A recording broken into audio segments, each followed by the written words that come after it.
Hello, my name is Ruth Martinez, and my presentation is on the country of Brazil, which is located in the region of South America.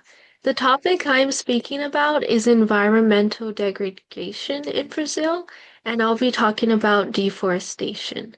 Deforestation involves removing and clearing forests and wooded lands to convert the area to non-forest use. For example, agriculture, livestock, ranching, urbanization, mining, or even industrial development.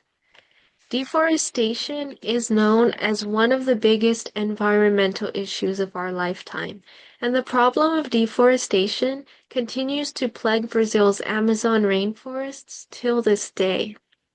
And this is critically detrimental to plant and animal species in the area because deforestation results in a greater release of carbon dioxide into the atmosphere, which then adds pressure upon these species and even leads to a reduction in the number of species. According to Global Forest Watch, in 2020, Brazil had 430 million hectares of natural forest, extending over 51% of its land area. In 2025, it lost 2.6 million hectares of natural forest, equivalent to 1.2 gigatons of CO2 emissions. Between 2002 and 2005, there is a visible loss of Brazil's humid primary forest. The green area on this map represents its primary forest, and the pink area represents the tree cover loss. We can clearly see that this amounts to around 48% of its total tree cover loss during this time. As a result, Global Forest Watch also stated that the total area of humid primary forest in Brazil decreased by 10% in this time period. This negative impact upon Brazil's forest not only places plant and animal species at risk, but also people, especially indigenous communities who have long protected the forest. So what are people doing about this? Well, UNDP.org explains that as of 2024, a few innovative solutions have been set in place to not only mitigate the damage of deforestation, but also strengthen conservation strategies.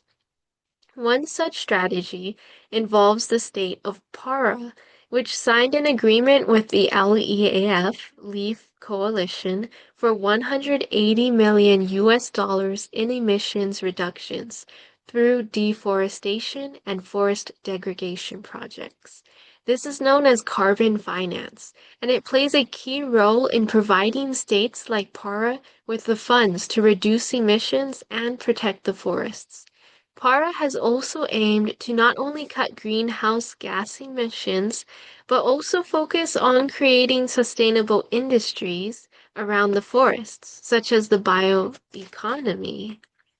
For example, states' plans called Amazonia Now, they have been developed under the governor's Climate and Forest Task Force to reduce deforestation and build sustainable forest-based value chains. Another beneficial victory the state of Para has secured is that of its governor's pledge that all beef supply chains must be traceable and deforestation-free as of 2026. States like Para in Brazil and their collaboration with local, national, and international partners reveal the possibility of transformative change. For example, since 2008, Norway has partnered with Brazil and funded them in an effort to curb rainforest destruction. Partnerships like this show that together it is possible to invest in a more resilient planet for Brazil, for its forests, and for future generations. Thank you so much for listening, Professor. God bless you.